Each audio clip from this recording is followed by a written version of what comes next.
Okay, hello everyone. Hope you're all fantastic today.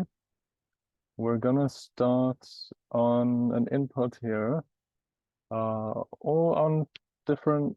It's about different tools and activities that you can use in class. More, not really tools so much as activities. So let's take a look at. I want to ask you first of all to think about the question. So what activities do you use with your students at present?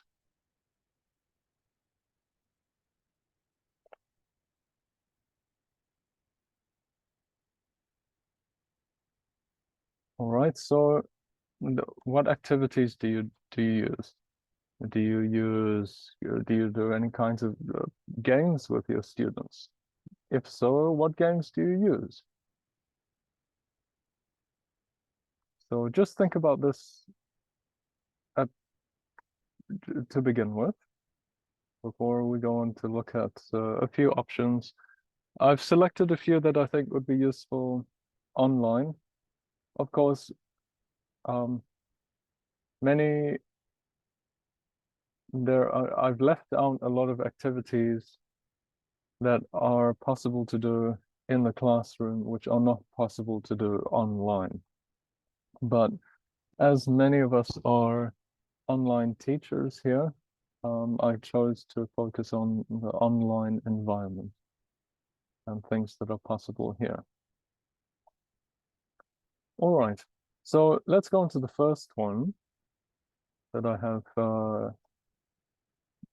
here, which is picture stories. Okay, so here's an example of a picture story. Right, so we just have a sequence of pictures which show some kind of story.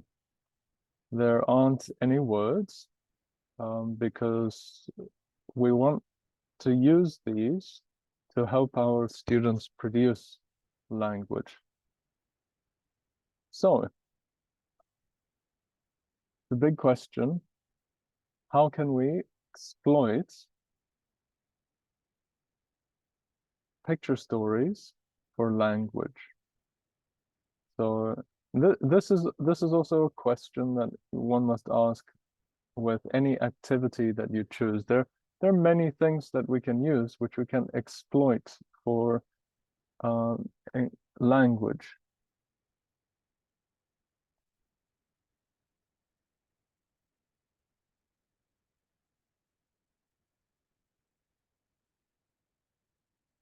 Okay, what do I mean by exploit?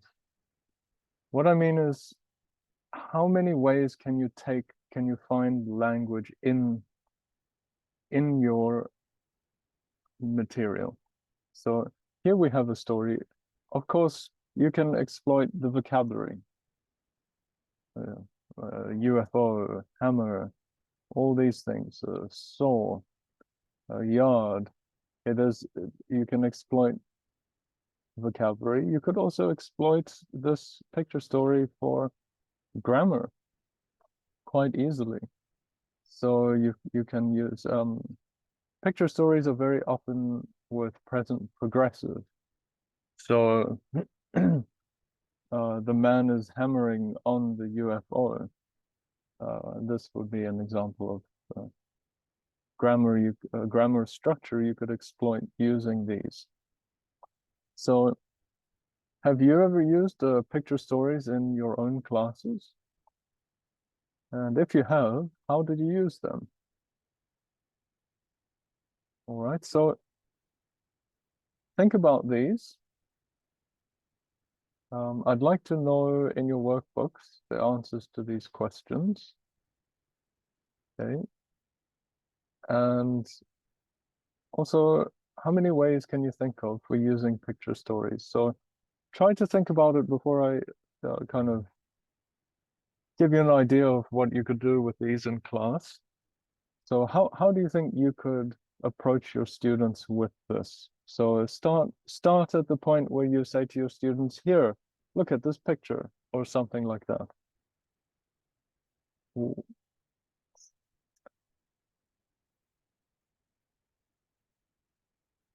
Okay, so please feel free to pause the video and think about how you would go about using a picture story with your students.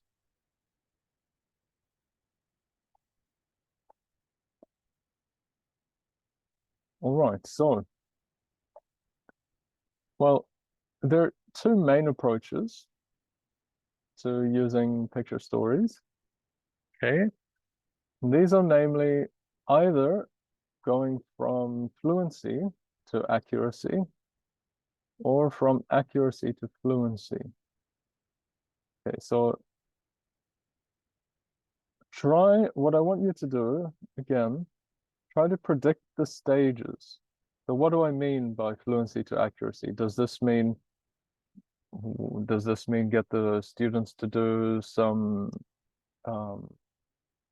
vocabulary before we look at the picture, or does this mean look at the picture and then do some vocabulary? What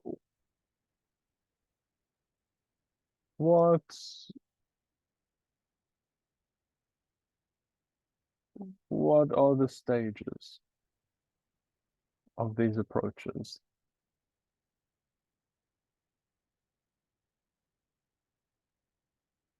Okay, so I'm going to show you the stages now, and what I want you to do is see if you can match the stages to either fluency to accuracy or accuracy to fluency. So here's an example of the stages you can use. So we've either got, so you'll see both of them obviously start with an introduction of the topic. But in A, we're then focusing on interesting or essential lexis, grammar or function. Okay, so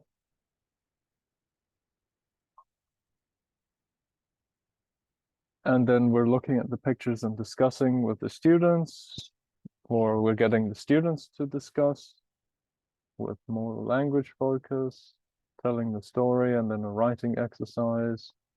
And in B, we're then, after the introduction, we're looking at the pictures and discussing them, then telling the story. We're focusing on essential or interesting lexis, grammar or function, and then telling the story again and writing.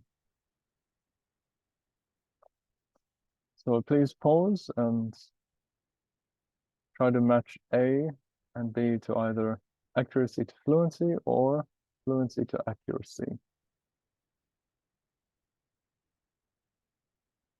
All right, so hopefully you got them right. It's so A, where we're focusing on the language first. Okay, this is accuracy to fluency. The other alternative is to focus on fluency to accuracy. So what this means is that before we go and we show them man, UFO, saw, hammer, spanner, flying UFO, take off, before we show them all of this language, we give them the picture story and we tell them, here, discuss it. So what's the advantage of doing fluency to accuracy, and what is the advantage of accuracy to fluency? Well, I would say the advantages of fluency to accuracy is that you get to, before you start tackling language, you get to see what your students already know. Okay, so this can save time. If you give this to your students and they already know most of the vocabulary, it would be a waste of time if you just did the vocabulary with them in the beginning. So I would say that's basically the biggest advantage of fluency to accuracy. And one of the advantages of accuracy to fluency would be that, especially for students who prefer being accurate, you know, there's some students prefer just being fluent and speaking. They don't mind making mistakes. With them, fluency to accuracy is a great way. You get other students who are very careful and want to be accurate all the time.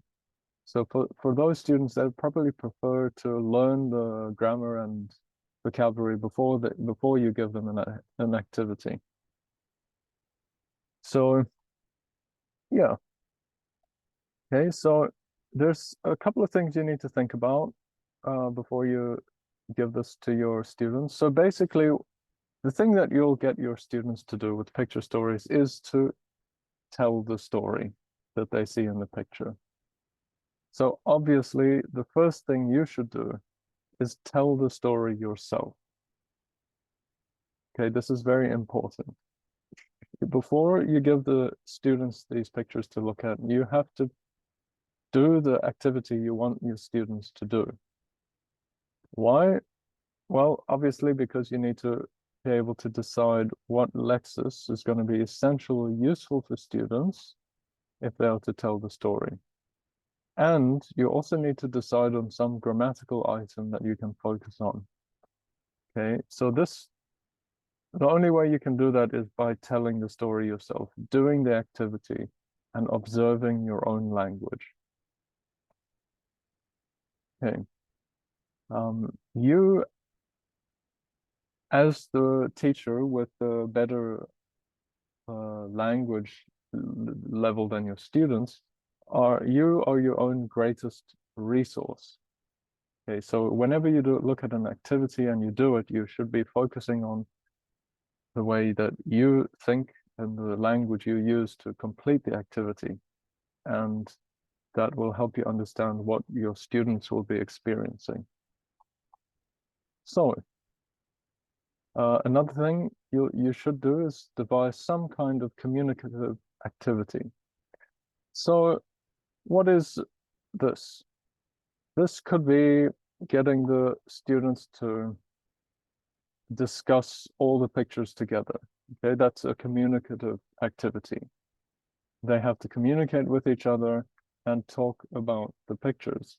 Another communicative activity you could do is you give one student these pictures, you give the other student these pictures, and you try to, and then you tell them they're not allowed to show each other the pictures, and through talking they have to decide on what is the correct order of the story. Maybe, you know, you have to, for this you'd have to put like A, B, C, and D on your pictures, and then you can either give the students A and B.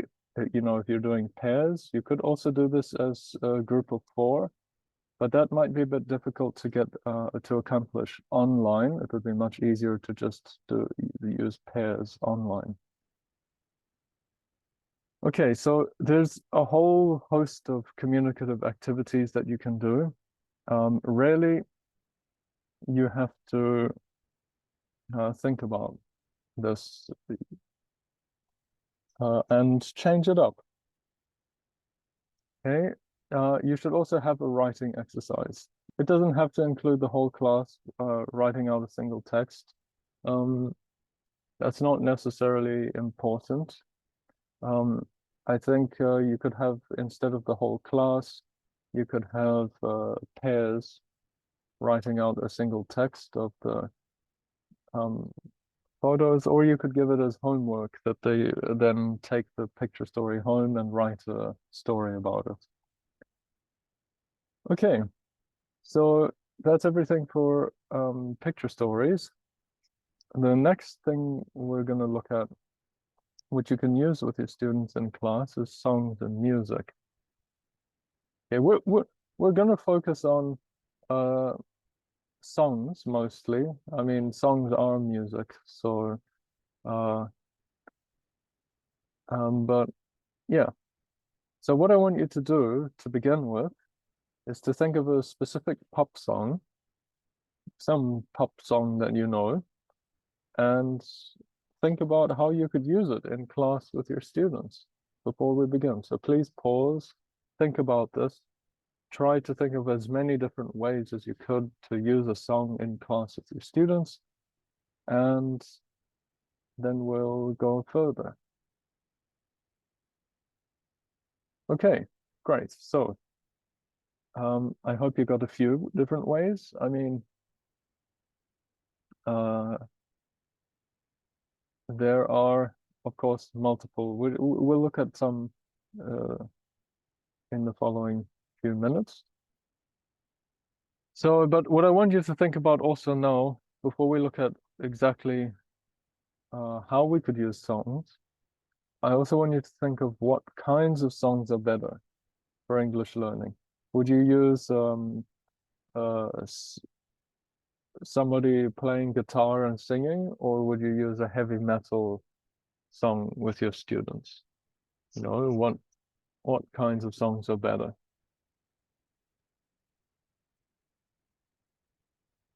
Okay, so yeah, definitely not metal, because you can I can as an English speaker I can barely understand a lot of metal. So you need songs which are easy to understand in terms of pronunciation. Okay, so and not too much background noise on top of the vocals. So good examples of this is, as I mentioned before, somebody singing and playing guitar only. Those are very good. You also want songs which have a story, some kind of story in to the song, not just 3 lines of lyrics and then they repeat that the whole way through it. Okay, so you need okay, now we go back to how you could use songs in class. Okay, the classic method of doing a song is a gap fill. Okay, so the classic method is a gap fill. So this is, you have all the lyrics of the song on a piece of paper and you remove um, words from the text of the song, and you get your class to listen and fill them in as you go along. Okay, that's classic, and it works. But it's pretty cliche, and it's you can only do it so many times before it gets boring. So you can do this, definitely. Um, let's look on at a few other ideas. So we've got the song jumble. So this is where you can cut the lyrics up into separate lines, and the students try to work out the original order before they listen. Okay. And of course, when they're ready, you listen and compare their guess with the actual song. So doing this in pairs or small groups is very important because this keeps your classes communicative. The whole point of most of these activities is to let your students communicate with each other. It's so important. All right. Then, of course, when you're using songs, you know, you should think about what the main topic of the song is before you do the class. And you should lead into the topic as you would with any other lesson. So if the topic is surfing, you have to have a quick discussion or lead in to the topic of surfing by getting the students to discuss a picture of somebody surfing and if they've ever done it or something like that. Okay, you can do the gap text. Okay, so this is what I just said, a gap fill. And yeah, this is a classic way of using songs. You can also do something interesting, which is picture dictation. And this is something you can do with students in not just with songs, okay? You can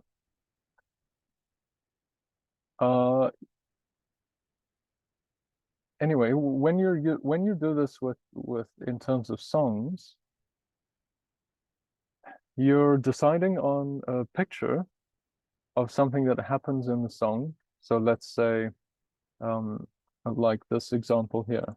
The sun is shining in the sky, there are a lot of people in the street, there's a dark cloud overhead, and it's just starting to rain. Okay, these are, you think about what image the song is painting, and you dictate this to the students, and they have to draw, not write, their interpretation of what you are saying to them.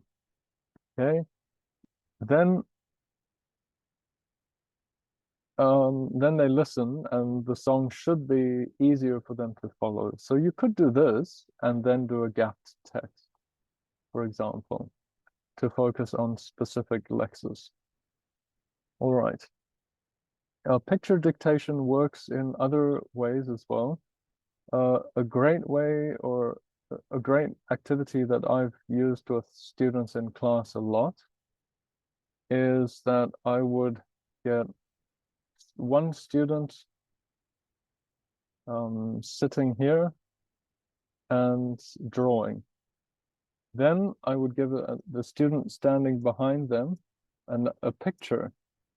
And this student has to describe their picture to this student, and the student has to draw the picture that they can hear. Okay, so you can still do this online in breakout rooms. You only give one student the picture, and you tell them that they have to describe it, and the student must draw the picture. All right, you can use, so depending on what picture you give them, you'll be getting them to do different, use different vocabulary. So if you want them to do work on vocabulary for describing somebody, you give them a picture of a person. You know, you give them a picture of a person with blonde hair and green eyes and a big nose. And this can be very funny. You can give them wacky pictures too, which then creates a fun atmosphere in class. You know, English learning should also be fun and should have some humorous moments to it as well. If it's all just dry and boring, your students will get bored. Okay, so we're going to move on to the next thing, and this is fillers, okay? So my next question for you, how often have you finished a lesson and you've still got 5 or 7 minutes left at the end of it? I don't know about you, but that happens to me quite often. Okay, so in this situation, you need to be able to not waste your students' time and maximize their learning at the same time. So fillers are activities that you can use to fill up this time left at the end of a lesson sometimes, which is left over. So how can these be useful for your students? Okay, so pause the video and think about this, and then I'll answer the question.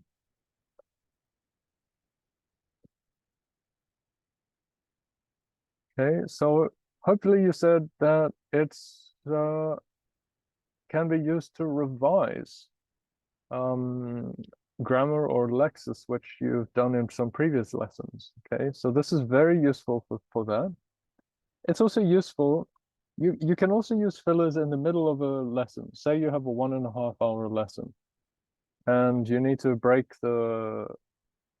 you need to break the mood, or let's say your class has become all boring and serious. You need to lighten things up a bit. You can use a filler to do that as well. So they're not only used at the end of a lesson, you can also use them in the middle to create a change of atmosphere. But so it's useful in terms of change of atmosphere and making it fun for your students, as well as helping them to revise useful vocabulary or stuff you've covered previously. All right, so you should make sure that you have a collection prepared. Okay, so try to get you should always have a few fillers ready. Most of the time you won't need the fillers, but when you do need one, you don't want to have to spend a lot of time looking for it or trying to invent it on the spot, because by the time you have, your 5 minutes are gone and you just wasted that time. So be prepared with fillers so you can quickly pull them up. Okay, so let's look at a few quickly. So we've got a vocab or grammar race. I used to use this quite often. Okay, so in class, this works by, you know, you use this to focus on specific sets of grammar or vocab.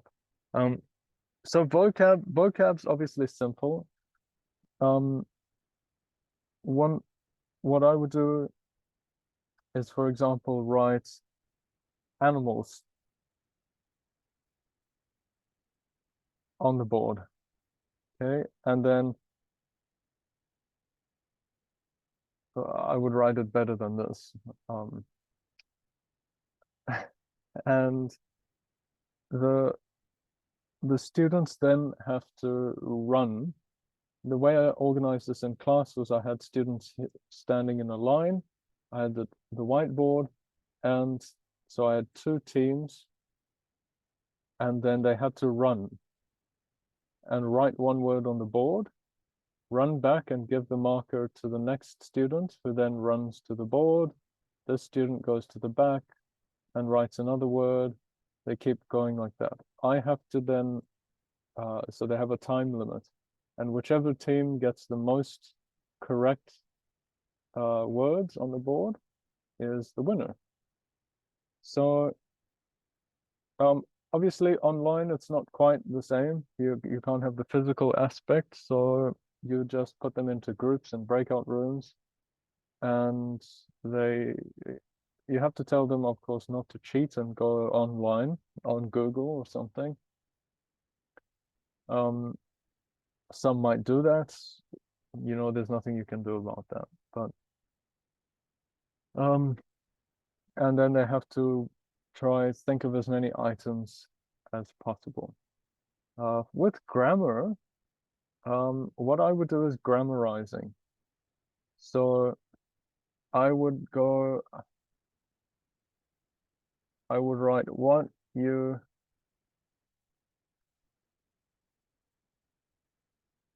okay, so I would write this, and I would tell them, now think of as many grammar structures as you can using this verb in this sentence. Okay, so they would obviously start coming up with, what are you doing later? What are you going to do? Etc. Okay, and then of course at the end we could either, discuss some of the differences if there's enough time, but remember it should be a short activity. You could do crazy stories, okay?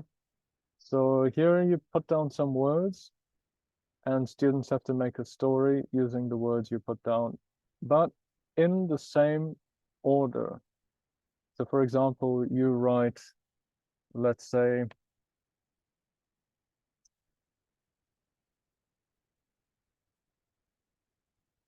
you put these words down. Now, the students have to try and think of a crazy story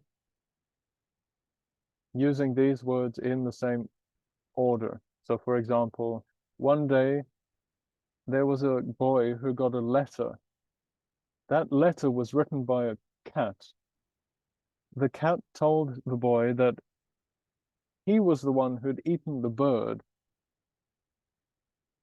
You know, you get crazy stories, and you'll be surprised at how different your student stories are at the end. So the students can find this useful and fun too. The next is 20 questions. So this is to work on a vocab set. Okay, so you tell them, for example, I'm thinking of a word, and you could get them to play this with each other. Okay, so you say, okay, I'm thinking of, let's say I was thinking of the word Eiffel Tower. Okay, you have to give a general set of vocab. Okay, so let's say you were looking at the names of famous places. I don't know if you'd really do this. Famous places. That's just what's coming to my mind. Okay. A more realistic one would be, for example, household objects. Okay. Then you have a student think of one household object, for example, ironing board. Okay, then the other students they get 20 questions in which to ask, and you can only answer with yes or no, and they have to find the word ironing board. So do you find it in the kitchen? No. Do you clean things with it? No. Do you use it for cooking? No. Okay, so they have to keep asking questions until they find the word ironing board. The next thing you can do is to always have a nice set of interesting idioms written, like in your notebook as the teacher, and you can present the students with the interesting idioms, and they have to try to guess the meaning. You could put them into pairs to discuss this. You could get them to do it on their own. You give them about a minute or so to try and guess the meaning, and then you tell them the meaning. So this is a nice way of introducing fun, interesting idioms and phrases into the classroom. All right, the last thing I'm going to look at here is TV, DVD, and video. Okay, so this is basically videos. Okay, so how can you use videos in your class?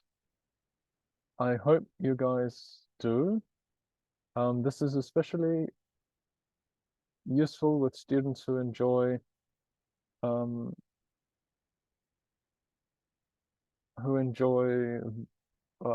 visual learning. Okay, and how are videos useful?